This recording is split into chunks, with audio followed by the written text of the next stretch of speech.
This is the Infinix 035G.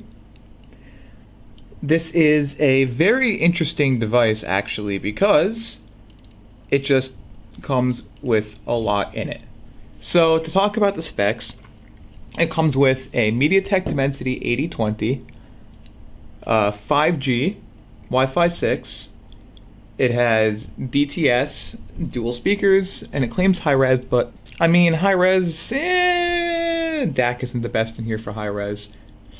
5000 mAh battery with 68 watt charging, and the charging, as it says, will vary between regions, which is fine. It has a dual SIM card slot, no SD card, Wi-Fi 6, Bluetooth 5.3, USB-C 2.0, OTG, and it comes with USB-C earphones in the box, but they are not good.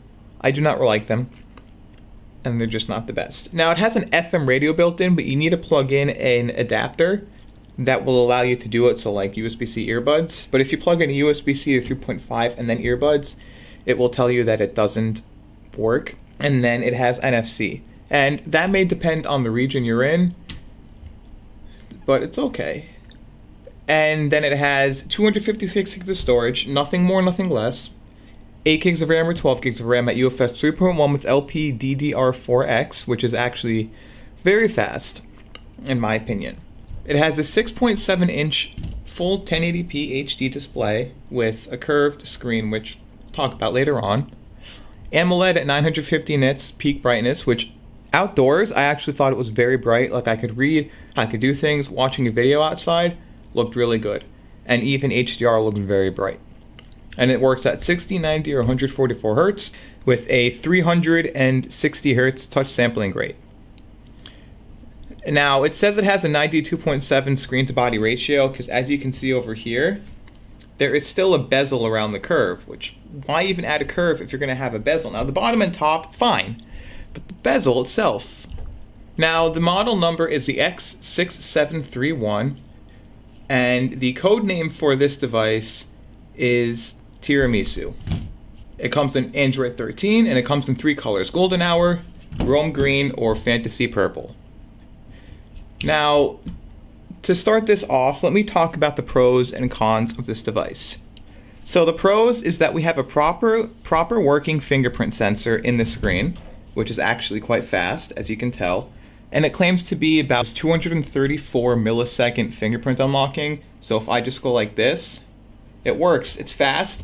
Now I have, on both fingers, I have these two done. So if I do my middle finger, you'll notice, draw your pattern. But if I do my fingerprint, it works, and it's fast. It's not built into the power button, assuming because they didn't have room for it, fine. And the curved screen looks good, and it's not washed out at the curves, which, more on that later. And it's as I said, it's a bright 950 nit screen. Now, some people may say, "Oh my gosh, 950 nits, that's nothing, go blah blah blah." Well, it's good enough for me.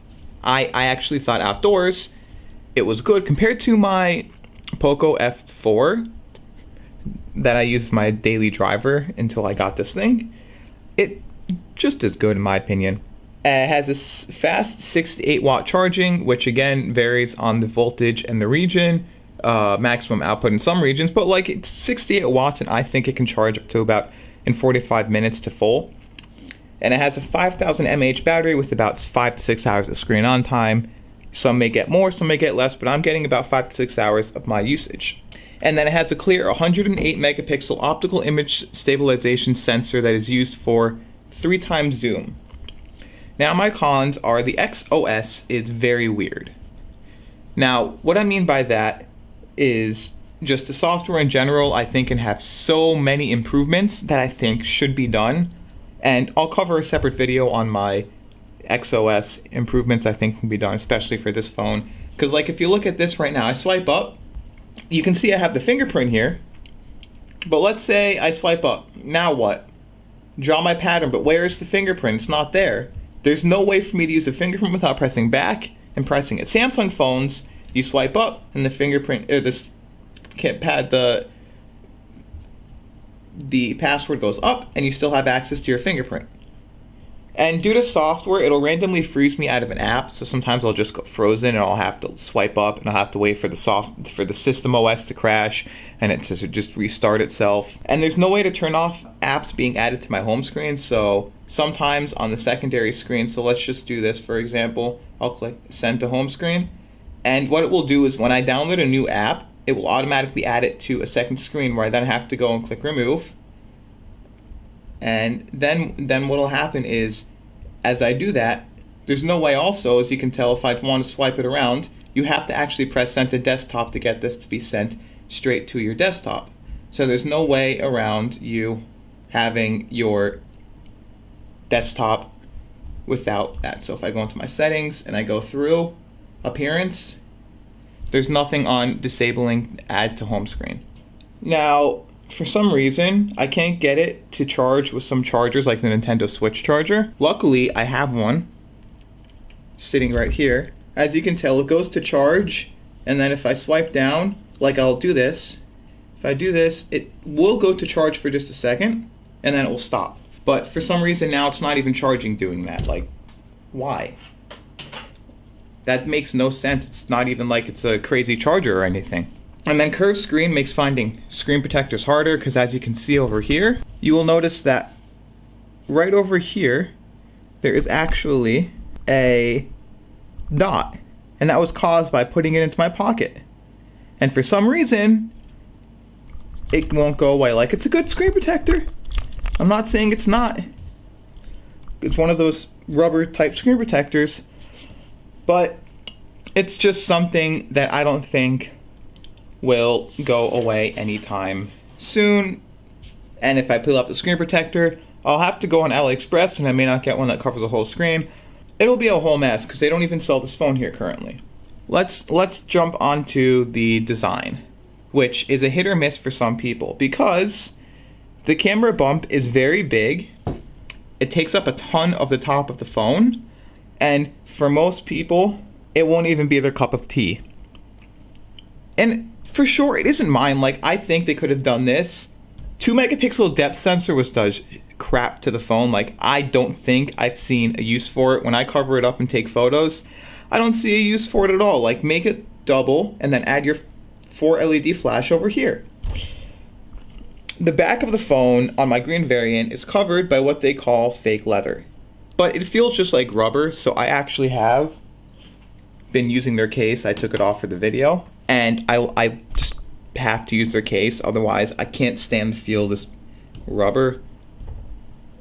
And I don't like it because after like a couple of years, rubber starts to wear away. Even after like a year or something of using this, if I go like this, if it is rubber, and then it turns into this sticky, melty mess. And I'm not for having a phone that you want to keep for 4 years, which I think this will last. And then all of a sudden, boom, it starts to melt in your hand and you get sticky feelings. Like I have that with some devices already that I've had for a couple of years. The other 2 colors, Golden Hour and Fantasy Purple, both have Gorilla Glass on both sides. And sides of the phone are a plastic. It has a dual SIM tray without a SD card slot. The front of the phone is presented with a curved display, something I could do without. More on that later. It has an in-screen fingerprint reader, as I already covered, which, being the first one on a lower end to mid-range phone that actually works, I'm just blown away with how far the technology has gotten with these fingerprint readers. It's fast, and I haven't had any issue yet, because if I use my middle finger, I'll prove it to you. I even named it. So if we go into our settings, I'll just look up the word fingerprint. We'll go into our, where is our security? Passwords and security. Fingerprint enabled. And as you can see, right thumb, right pointer, left pointer. And then view enrolled fingerprints. As you can tell, this is not an enrolled one. So if I go here, it won't even work. Like, it's actually very good. And it won't work with other people's fingerprints that I try to use with this device when they're not added in there. And design-wise, this phone is something that I really like. Like, I know the curved screen isn't my favorite, but feeling in the hand of the curve on both sides, feeling how slim this phone feels, I really like it. Now, this phone has some very quirky, and weird features. So there is a front flashlight on this device. Now, it looks brighter on video, but it's not as bright as you would think. And it can be used during video calls and when you're taking pictures at a dark environment. Now, if I didn't start randomly pressing buttons while on a WhatsApp call, I would have never known that there was this feature, as they're being very well hidden unless I really look through all the settings and figure this out. There are some more voice video call features, ranging from a voice changer to an AR head emoji. I only used a voice changer once, considering it's a gimmick of which I don't think I would use again. There's no reason for me to use a voice changer. I never heard of myself ever thinking, oh, I need a voice changer. It doesn't even sound real. The AR remotes remind me of the Apple emojis, which is cool and all, but again, I don't care. I've never used them. You can use them in a video call or on their own spot on the camera app. Now, the curved screen to me is something I can do without while scrolling through menus, swiping back and forth, and doing a bunch of things. So if I go into TikTok here, you'll notice that when I swipe over, the screen looks like it's falling into place over here. Now, and then when you swipe back, it looks like it's melting back in. Now, I don't like that. I like the just normal swipe. It warps, like if I'm going like this to see something, now part of the video that I'm watching is warped. And then sometimes, as you can see, there is like this white light over here. Now I know this is just from outside. As you can tell, I can block it, I can go like this. This is from a regular window light. And you can see that part of the video is just missing things. So as I go through, you'll notice there's still that white bar, and that's not from like a studio light, it's actually from outside. And you'll notice that it's sitting here getting in the way of the screen. And outdoors, sometimes it happens, and then it doesn't look fully washed out. It's there. Now, that's the major problem, is sometimes in certain lights, it can actually absorb light and make it hard to read what's on the curve. Surprisingly, the software does a good job at blocking accidental touches, because there actually is a mode. If I go into touch, there is a mode where ultra touch, you'll notice fast speed and then fast motion, and then there's an edge touch prevention, same area. Now you can see how it works. Now I can still swipe up and down on it, but you'll notice that if I'm holding my phone like this, I swipe up and down without it ever getting in the way. So that's actually really nice. So the edges of the screen have a good edge detection that I don't think I've noticed my phone go from, oh, let's do blah blah blah, to being, oh my gosh, I'm freaking out because you're touching the sides of the screen. No, I don't think I've ever seen that be a thing on this phone. Now, let's talk about how clear it looks on color reproduction, because that is, if you're watching movies, YouTube videos, something, you will want to know this. Now, it's a 6.7 inch 1080p screen AMOLED with 144 Hz refresh rate. It supports HDR10, HLG, and HDR10+. It gets very vibrant and looks very nice. So I loaded up yesterday and I watched half the movie because I've already seen it. Now I loaded up Coco, so I'm gonna pause it before anything goes on. But this is HDR right now. It's displaying at HDR10, and the colors aren't fully coming through, but you can actually see it's vibrant. Like, it picks up all the colors that an OLED TV would display.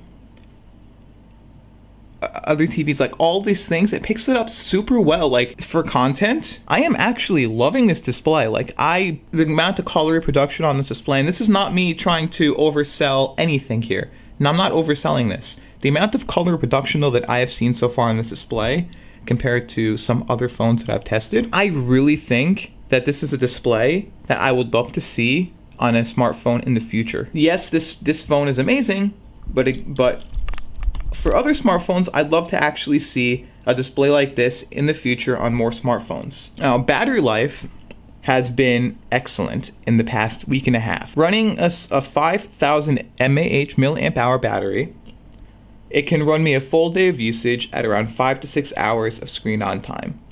Taking calls to standard texting, I never felt like I was going to have to charge halfway through the day or somewhere through the day for it to last. It has 68-watt charging, which can power the phone from 0 to 100 in about 45 minutes. And then for me, while charging, it has never felt hot to the touch, and it's always felt cool, and it's always felt like I was not going to have to deal with any of those issues. I'm outside a lot of the day, outside away from chargers. If I have to come back home halfway through the day, charge, tell people, I'm sorry I can't get to you right now because my phone's charging, that's not good. So the fact that it fully lasts me a whole day worth of battery life without really feeling like I need to charge it, amazing. Cameras are a huge focus of this phone. It has a 108 megapixel optical image stabilization sensor made by Samsung with a decent 13 megapixel ultra wide, and what I felt was a useless 2 megapixel depth sensor, which after talking to a close friend of mine, he noticed, he's like, oh, you have a new phone.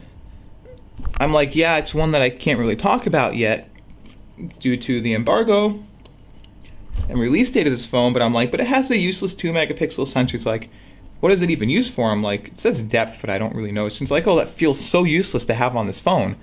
I'm like, yeah, I felt it was super useless to have on this phone. I literally showed him that I can cover up this, and I can still, if I go into my camera app, you'll notice if I go into portrait, please do not cover the literally, this is the first time I'm ever seeing the please do not cover the camera for depth sensor. Like, fine, I'll take a picture, but then I'll go like this, and then I'll take another picture, and I don't care if it says please do not cover the sensor. I'll take one, and you'll notice I'll go like this, and then I'll go like this, and you'll notice it doesn't really make too much of a difference. Just use software. I'll show later on some more picture samples, but I don't think I've really seen a use for that 2 megapixel sensor. Taking a look at some of the shots, I noticed that the colors weren't crazy. They didn't go overboard and didn't look too oversaturated, which is an issue on some of these phones that I've tested in the past. The colors, they try to fake you out and say, oh, look how good this color is. But in the end, it's just like blues and reds. It's so oversaturated, it's like you have to get a secondary camera app and fool with the colors yourself just to fix it. And no part of the image was ever overexposed. The ultra wide is the same thing. The warmth of the shot changed a tiny bit, but the colors look great. The first ultra wide on the lower end to mid range that I actually like to use. All these other ones have been 8 megapixel, and you go to them, they're like, look at this quality, look at this color, what is it doing? This one, it's like, I went to it, I'm like, is it just a non-cropped version of the regular sensor? And then I put my finger over the ultra wide, and I'm like, oh, so it actually is the ultra wide. Like, I was genuinely confused at how they were doing this, because I've never seen a real ultra wide on a cheaper end smartphone have the clarity that I think this one does. There's a mode for 3x zoom, but it uses the main 8 megapixel sensor cropped 3 times in. It actually looks clear, and I was able to read signs and things about 3 times away. And even though it was digital, because it was 108 megapixel, I was able to crop it in the way that the 3 times zoom does, and you can see stuff like it was actually clear. And then the colors, they weren't lacking, they were good. It may have been like not the clearest, but it looked nice otherwise. And then portrait mode seems to be a hit or a miss, as edge detection doesn't work as well as I would like it in some of these shots. When it does work, it works quite well. But like, if you're sitting there and some of these shots are bad, why even deal with having a portrait mode that can't even do anything? Night mode worked really well. I took 3 different shots in night mode, all with like a darker than night mode spit out. Objects are exposed really well, with colors being very accurate to what it's supposed to be. And the front camera is okay. I don't really use it, so my testing, I should have taken more shots, but I didn't really take any shots. But seeing video camera wise, all the stuff that it looked like, I thought it was okay. Having the flash on top, it looked good too. And there's a smooth face effect though on the front camera that you can't turn off. Oh well, then the front flash does help for exposing in darker environments where they are needed. The processor in this phone is a MediaTek 8020. One of the, I would say, very good processors MediaTek makes. I haven't had any overheating issues or slowdowns due to the processor.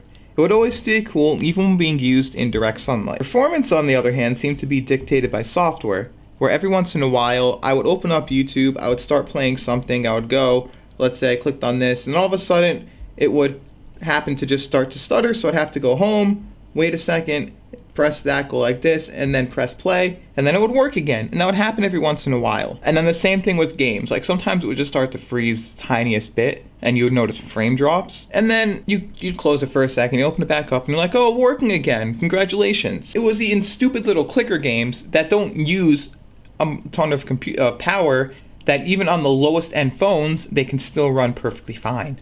And on this phone, for some reason, dictated by software, that is an issue. Besides that issue, the phone feels very fast and fluid. Processor is very good and also has great cooling because it always stays cool for me. Like I don't think I've ever had an issue with the processor heating up. And normally I feel just a bit of heat up on some of these processors that I don't feel on this one. And there are dual speakers built in, with the top being a bit quieter than the bottom speaker, but that is to be expected because the top speaker is using this earpiece and then there's the bottom speaker. They sound very good. They don't have the most amount of bass I've heard from phone speakers, but it is there. And then the spatial audio with DTS can sound good.